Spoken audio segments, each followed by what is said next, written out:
Hey, what's up YouTube? So in the last video we talked about this property I got and some of the things I'm going to do with it.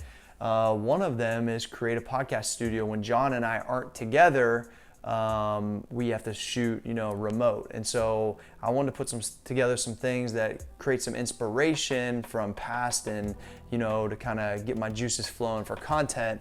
Like I said, this house was built in 1900. So got to work on that. The door really doesn't fit because the door frame's all warped. But here's what I got so far.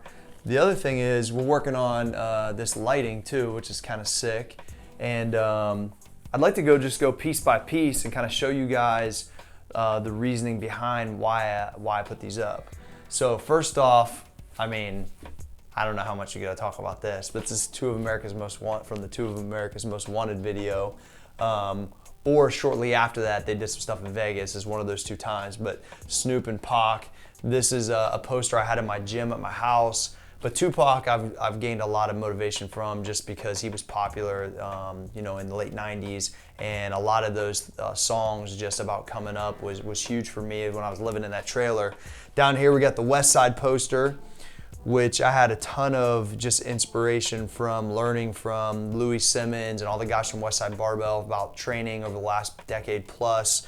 And I love, it's just like when I go to war, I go to kill, not to be killed. Like Louis literally lives in a world like that. And so just that kind of aggressive nature is what I try to take to the gym. And I got a lot of that from the West Side kind of style.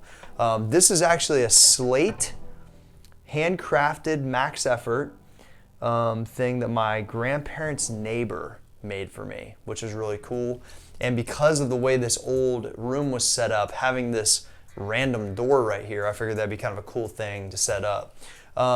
This Arnold poster, which is kind of hard to see right here, try I can get a good view of it, is a really unique thing. Here's the legs over here. I didn't have room for that. And a lot of people really don't know what it is, but I'm about to tell it. It's a 16-page pull-out poster from a 91 or 93 Flex magazine. It's extremely rare because to get the poster intact in the magazine is almost impossible to find. I did find it right around when I was working with Arnold heavily, like 2014-ish, 13, and got him to sign it. So not only do I have the poster in its entirety and I got it signed, I'm gonna say it, I don't believe there's another one of these signed that I'm even aware of. I've never seen another one anywhere except for my friend has one from when he got it in 1993 and still had it on his gym wall. That's how I even knew about it. So it's a really unique piece that I need to get framed nicer, but for now, it's here. We got 3 of my favorite covers. The one with my kids, which was one of the best days of my fitness career. This Muscle and Body, which I was in really good shape for, that I shot in Vegas. And that's one of the covers I picked the pose for and I was really proud of.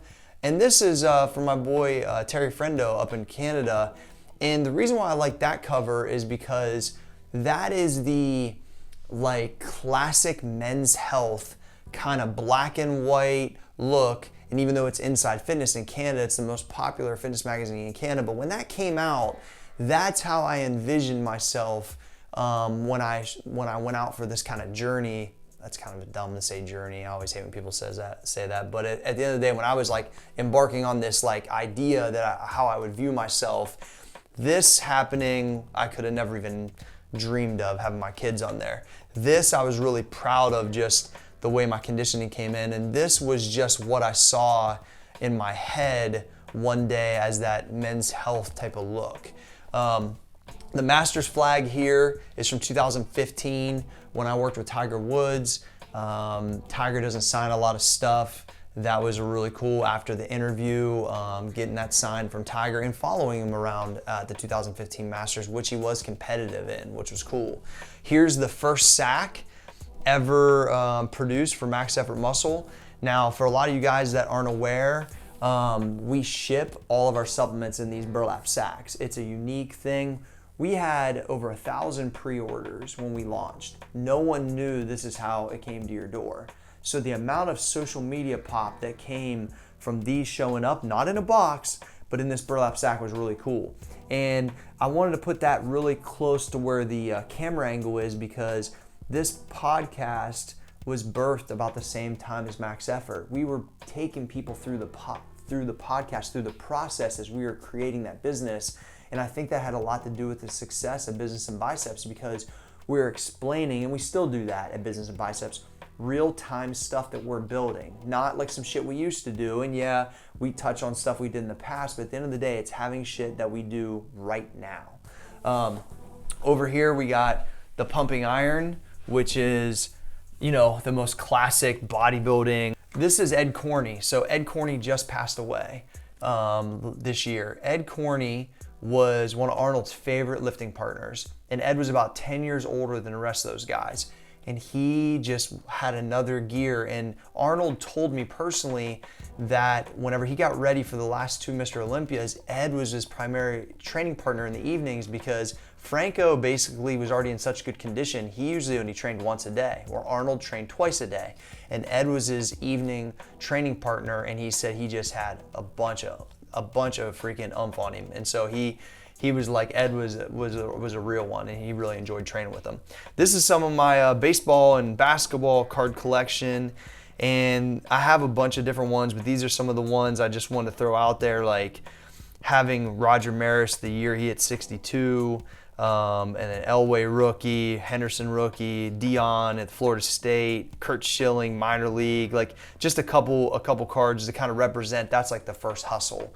You know, playing cards was my first thing that I collected and sold. I mean, I remember when I was 15 years old, maybe actually 13 years old, I think, I sold a Fran Tarkenton rookie for $220 at my grandma's yard sale, and she was pissed. She sat there for like 3 days, and I sat there for like literally 20 minutes. Some card collector rolled up randomly, saw I had stuff laid out, bought the Fran Tarkenton for like $2 or $220 and dipped out. I closed up my stuff and was like, yeah, I'm out, Grandma. And she was like, you kidding me? You've been here for 15 minutes, made $200.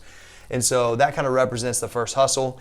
This is a Sports Illustrated from 74 of Archie Griffin, signed. Archie just represents to me, like, I'm a huge Buckeye fan, but he represents he's the one of one, the only person to win 2 Heismans. When I met him in person, super cool dude. And although his pro career wasn't as great as people probably expected, his college career was unbelievable. And that's just a piece. I love the colors around it. I think it's the time frame of the 70s. I just thought it would look really good on the wall. These other 2 pieces are kind of here. This is my original business name, Transitional Training Techniques.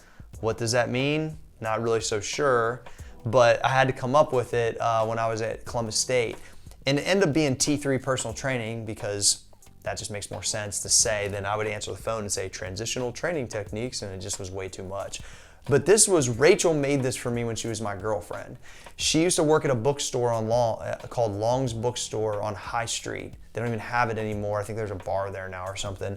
But she made this one day when she was bored at work, because once again, she was helping me with the first, like, painting the walls of the gym, creating, stuff, t-shirts. We were creating t-shirts on Microsoft Works, if that tells you anything. And this was something she made. So this is really, like, important to me, and just shows, like, the unbelievable ride that's been this whole entire, career of 20 years. And this is Dustin Myers and I, my friend I own the gym with, my best friend from back home, that actually lives in Columbus too. We own Old School Gym together. But this is Janamor's Pizza. Janamor's Pizza is a place that in the Ohio Valley, it represents just our culture. It's square pizza. I think it used to cost like 40 cents when I was a kid. I don't know what it costs now. I can't even remember. It's square pizza. They cook it with this amazing sauce. And then once it comes out and it's crispy, they put cold cheese on top, and that's how you eat it. I know, sounds crazy if you're not from the Ohio Valley, but it tastes amazing because you get the contrast of the amazing sauce, hot, crispy, with the cold mozzarella. It's unreal. This was the night that Dustin and I spoke at the graduation ceremony for our high school 20 years later, and it just represented a real full circle type of deal. It was a great pick, cigars in hand in front of our favorite pizza joint. So when I have all these items, they all draw kind of inspiration for different reasons. And I thought that, and I might interchange some things from time to time, but I thought it'd be cool to share with you guys, why would I pick this to be there and that to be there? And that's why, because when I come in here to do content, I want to make sure that, my mind's in a good spot and that I can see past things and future things, and they all kind of intermix together for what I'm bringing for my portion of Business and Biceps of the conversation. So I just wanted to show you guys my new studio and the pieces I'm working on. Thanks.